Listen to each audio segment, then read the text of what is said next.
राज्य व्यवस्था सीरीज 1 की एक और श्रृंखला का जिक्र करेंगे इस वीडियो में। ऐतिहासिक पृष्ठभूमि पार्ट 3।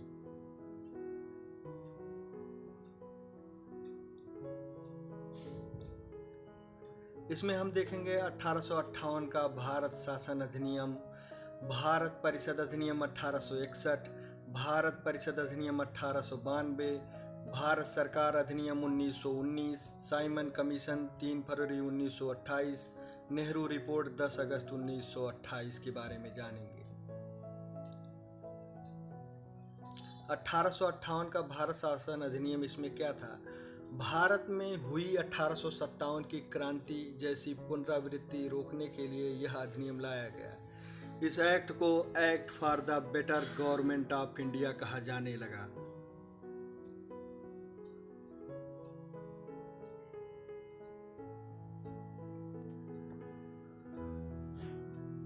कंपनी शासन का अंत और अब भारत का शासन सीधे महारानी विक्टोरिया के हाथों में चला गया। भारत का गवर्नर जनरल पदनाम डेजिग्नेशन बदलकर भारत का वायसराय कहा जाने लगा।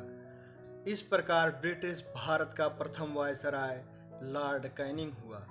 अब भारत का वायसराय ब्रिटिश ताज का प्रत्यक्ष प्रतिनिधि बन गया, अर्थात ब्रिटिश संसद का पूर्ण नियंत्रण कंपनी पर हो गया या पूर्ण अधिकार कंपनी पर हो गया।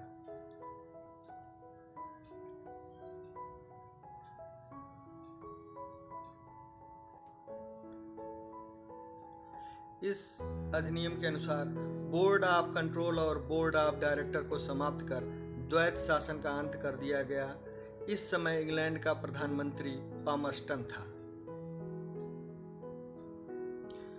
एक नया पद भारत का राज्य सचिव secretary of state of India का सृजन हुआ, जिसमें भारतीय प्रशासन पर संपूर्ण नियंत्रण की शक्ति निहित थी। यह सचिव ब्रिटिश कैबिनेट का सदस्य था, जो ब्रिटिश संसद के प्रति उत्तरदायी था।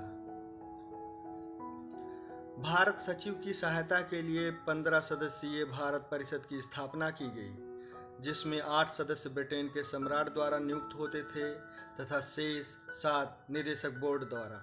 भारत के राज्य सचिव को एक निकाय निगम अर्थात बॉडी कॉर्पोरेट घोषित किया गया, जिसके फलस्वरूप उसे वाद चलाने तथा उस पर वाद संस्थित करने का प्राधिकार भी समाप्त हो गया।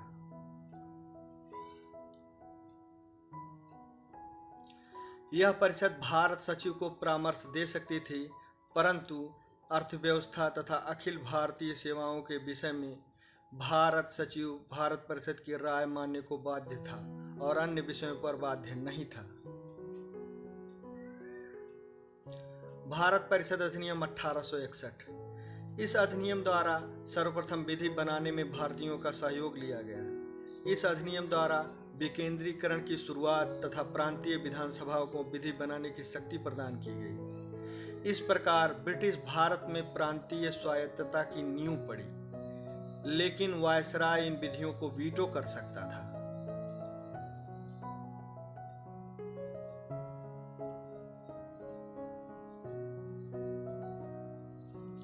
वायसराय को विधानसभा में भारतीयों के नाम निर्देशित करने की शक्ति प्रदान की गई। वायसराय को नए प्रांतों की स्थापना करने और उनकी सीमाओं में परिवर्तन करने का अधिकार प्राप्त था। वायसराय को अध्यादेश जारी करने की शक्ति प्रदान की गई, अर्थात इस अधिनियम में वायसराय को पूरी तरीके से मोस्ट पावरफुल घोषित कर दिया गया।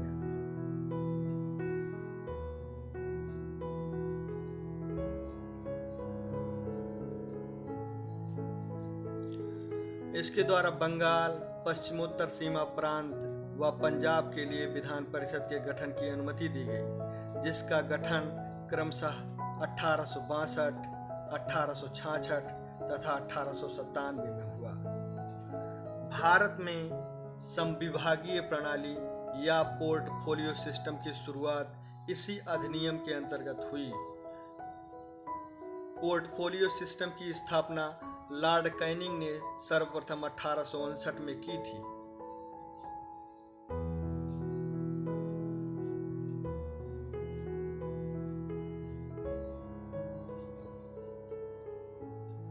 इस अधिनियम के द्वारा वायसराय अपनी परिषद में गैर सरकारी सदस्यों को नाम निर्देशित कर सकता था।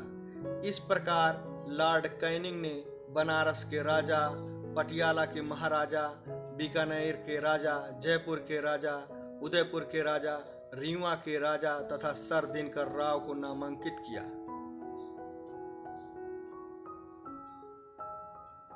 भारत परिषद अधिनियम 1892।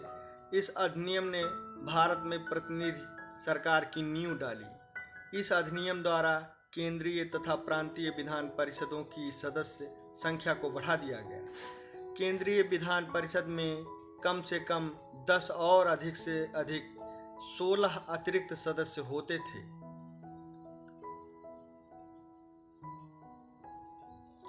परिषद के भारतीय सदस्यों को वार्षिक बजट पर बहस करने तथा प्रश्न पूछने का अधिकार प्रदान किया गया, लेकिन परिषद के अध्यक्ष को भारतीय सदस्यों द्वारा पूछे गए किसी भी प्रश्न को स्वीकृत या अस्वीकृत करने का अधिकार प्राप्त था। परिषदों के अतिरिक्त सदस्य स्थानीय संस्थाओं, विश्वविद्यालयों, राज्य जिला बोर्डों, नगर पालिकाओं आदि द्वारा निर्वाचित किए जाते थे। उसके पश्चात उन्हें परिषदों में नियुक्त किया जाता था।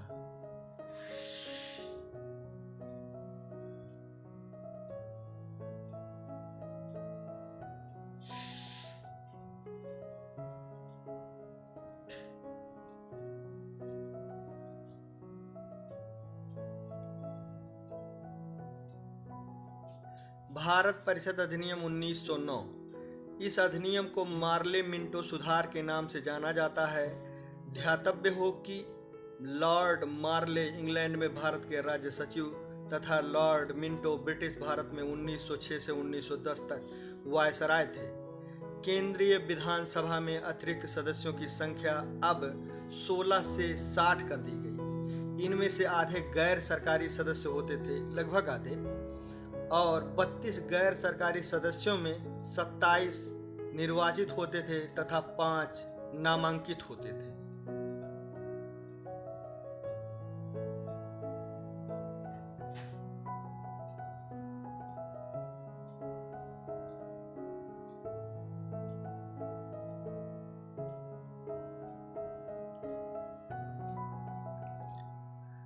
प्रांतीय विधान परिषद में सदस्यों की संख्या बढ़ा दी गई। निर्वाचन की पद्धति केंद्रीय विधानसभा के समान थी।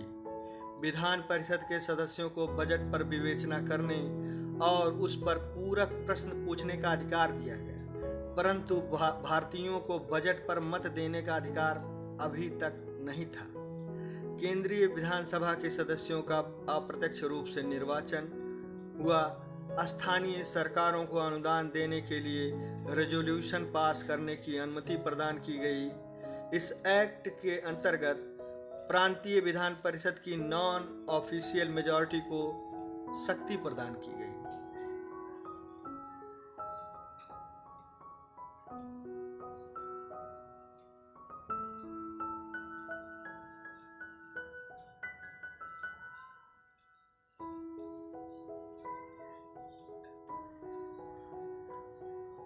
इस अधिनियम के अंतर्गत पहली बार किसी वायसराय और गवर्नर की एग्जीक्यूटिव काउंसिल के साथ एसोसिएशन बनाने का प्रावधान किया गया। सत्येंद्र प्रसाद सिन्हा वायसराय की कार्यपालिका परिषद के प्रथम भारतीय सदस्य बने। उन्हें विधि सदस्य बनाया गया। यहाँ यह इम्पोर्टेंट है, ये लाइन।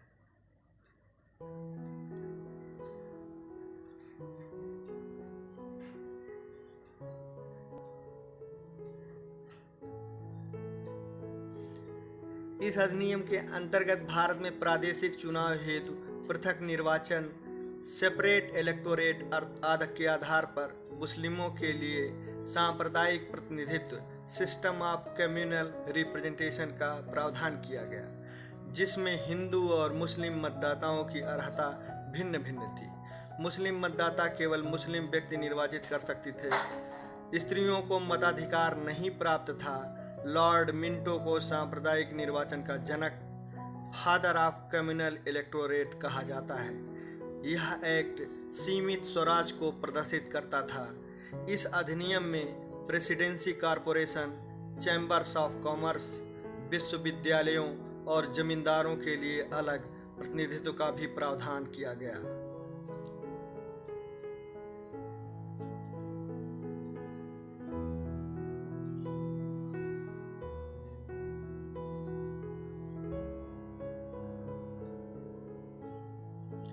सन 1918 में मॉन्टेग्यू ने मोंटफोर्ड योजना के नाम पर एक रिपोर्ट प्रकाशित की, जिसके आधार पर 1919 का भारत शासन अधिनियम पारित हुआ।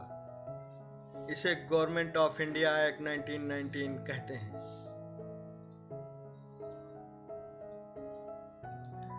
भारत सरकार अधिनियम 1919। यह अधिनियम 1921 में लागू हुआ। पहली बार 1917 में ब्रिटिश सरकार ने यह घोषणा की कि उसका उद्देश्य भारत में धीरे धीरे एक उत्तरदायी सरकार का गठन करना है। अतः इस अधिनियम के आधार पर प्रांतों में आंशिक रूप से उत्तरदायी सरकार की स्थापना की गई।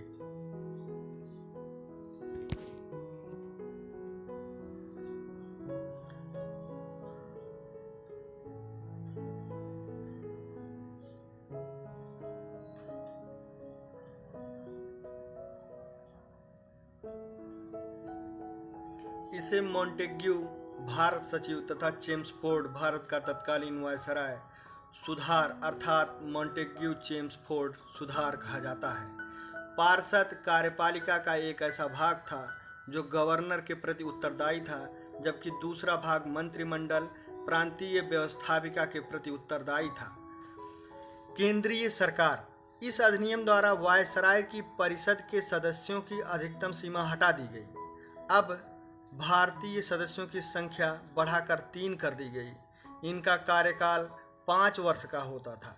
समस्त कार्यपालिका शक्ति वायसराय में निहित थी, अर्थात वायसराय इस समय सर्वोच्च था।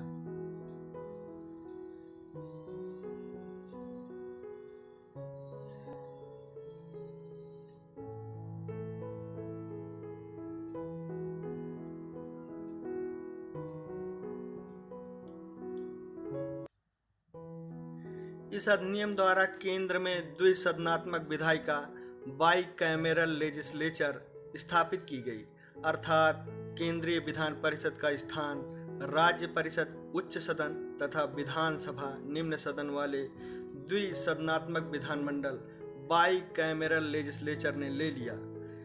केंद्रीय विधानमंडल में 2 सदन थे, विधानसभा और राज्य परिषद। विधानसभा में कुल 134 सदस्य होते थे, जिसमें 104 का निर्वाचन प्रत्यक्ष रूप से होता था तथा शेष नामांकित किए जाते थे। विधानसभा की कालावधि 3 वर्ष थी, किंतु वायसराय इस कालावधि से पहले इसे भंग कर सकता था। राज्य परिषद में 60 सदस्य थे, जिसमें 34 निर्वाचित प्रत्यक्ष रूप से होते थे तथा 26 नामांकित किए जाते थे। मताधिकार की अर्हता संपत्ति, कर और शिक्षा के आधार पर निर्धारित की जाती थी। स्त्रियां ना तो सदस्य बन सकती थीं, ना ही मत देने का अधिकार अभी तक था।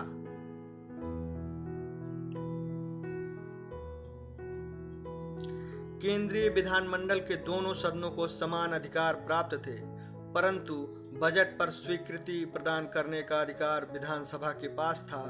वे संघ सूची में वर्णित सभी विषयों पर विधि बना सकते थे, परंतु राज्य सूची से संबंधित विषयों पर बिना वायसराय की अनुमति के कानून नहीं बना सकते थे। यदि राज्य सूची और संघ सूची से संबंधित विषयों पर विवाद होता था तो वायसराय का निर्णय अंतिम होता था। वायसराय किसी भी विधि को वीटो कर सकता था और वह ऐसी भी विधि को पारित कर सकता था जिसे यह परिषद अस्वीकृत कर देती थी, अर्थात इस समय यह और भी पावरफुल था।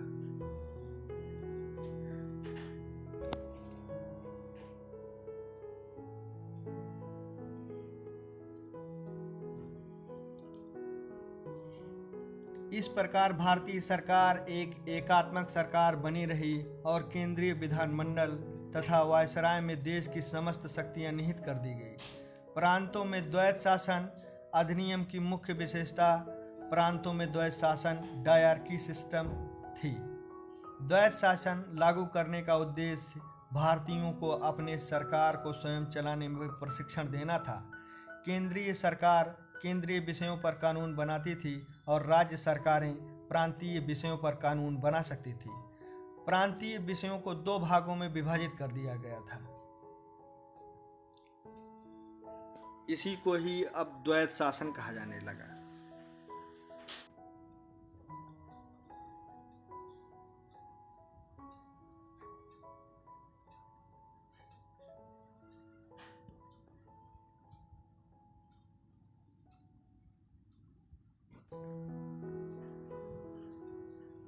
आरक्षित विषय रिजर्व्ड सब्जेक्ट जेल, पुलिस, न्याय, वित्त, सिंचाई, राजस्व आदि महत्व के विषय। इन विषयों का प्रशासन वायसराय अपनी कार्यपालिका की शक्ति से करता था, जो प्रांत की विधान परिषद के प्रति उत्तरदायी नहीं होते थे। इन विषयों के प्रति वह राज्य सचिव के माध्यम से ब्रिटिश संसद के प्रति उत्तरदायी था। हस्तांतरित विषय या ट्रांसफर सब्जेक्ट्स शिक्षा, खेती, स्थानीय स्वायत्त शासन, स्वास्थ्य आदि। हस्तांतरित विषयों का प्रशासन गवर्नर अपने भारतीय मंत्रियों की सलाह से करता था, जो प्रांतीय विधान परिषद के प्रति उत्तरदायी होते थे। गवर्नर मंत्रियों और कार्यपालिका के निर्णयों को रद्द कर सकता था। प्रांतीय विधान परिषद की विधि बनाने की शक्ति बहुत सीमित थी और उस पर अनेक प्रतिबंध थे। कई मामलों में विधि बनाने के पहले वायसराय की अनुमति आवश्यक होती थी।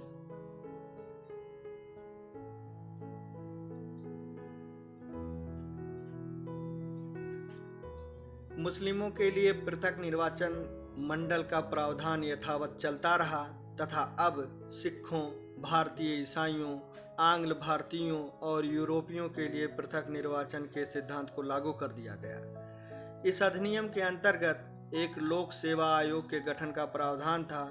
इसी के परिणाम स्वरूप 1926 में सिविल सेवकों की भर्ती के लिए एक केंद्रीय लोक सेवा आयोग का गठन किया गया।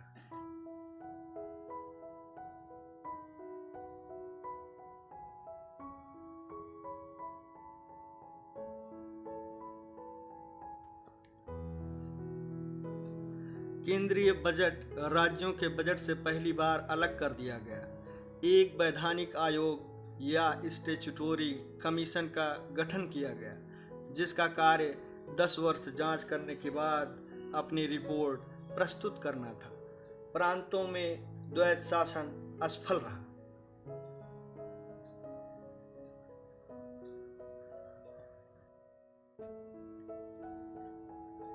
साइमन कमीशन 3 फरवरी 1928 को भारत आया। नवंबर 1927 में ब्रिटिश सरकार ने एक 7 सदस्यीय वैधानिक कमीशन का गठन किया, जिसके अध्यक्ष जॉन साइमन थे। इस आयोग के सभी सदस्य ब्रिटिश थे, अतः सभी भारतीय दलों ने इसका विरोध किया। कमीशन 3 फरवरी 1928 को भारत पहुंचा। इसने अपनी रिपोर्ट 1930 में सौंपी, जिसकी सिफारिशों में कहा गया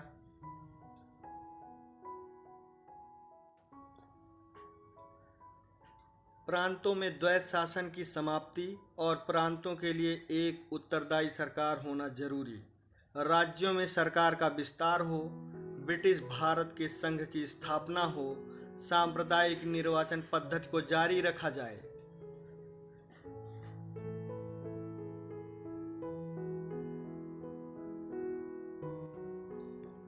नेहरू रिपोर्ट 10 अगस्त 1928 को मोतीलाल नेहरू की अध्यक्षता में बनी समिति, जिसमें 9 अन्य लोगों में जवाहरलाल नेहरू और सुभाष चंद्र बोस भी शामिल थे। आप ये सब याद रखिएगा कि जवाहरलाल नेहरू इस समिति के सचिव थे। ने रिपोर्ट प्रस्तुत की, जिसमें कहा गया संविधान में भारतीयों के लिए मूल अधिकार का प्रावधान हो, डोमिनियन स्टेटस की मांग की गई, अल्पसंख्यक वर्ग के लिए आरक्षित स्थान पर संयुक्त निर्वाचन क्षेत्र की सिफारिश की गई, गवर्नर जनरल भारत का संवैधानिक प्रमुख होगा और कार्यकारी परिषद की सलाह पर कार्य करेगा, इसकी भी मांग की गई। इस रिपोर्ट में एक सर्वोच्च न्यायालय के निर्माण का प्रस्ताव रखा गया और भारतीय प्रांतों का निर्माण भाषाई आधार पर हो की सिफारिश की गई। नेहरू रिपोर्ट केंद्रीय विधानमंडल में मुसलमानों का 1/3 प्रतिनिधित्व की भी मांग करता था, लेकिन मुसलमानों के लिए पंजाब और बंगाल में समुदायों की सीट के लिए कोई आरक्षण नहीं था। भारत में एक संघीय सरकार की सिफारिश की गई जिसमें अवशिष्ट शक्तियां केंद्र के पास हों। इस समिति के सचिव जवाहरलाल नेहरू थे। इस समिति की रिपोर्ट को नकार दिया गया।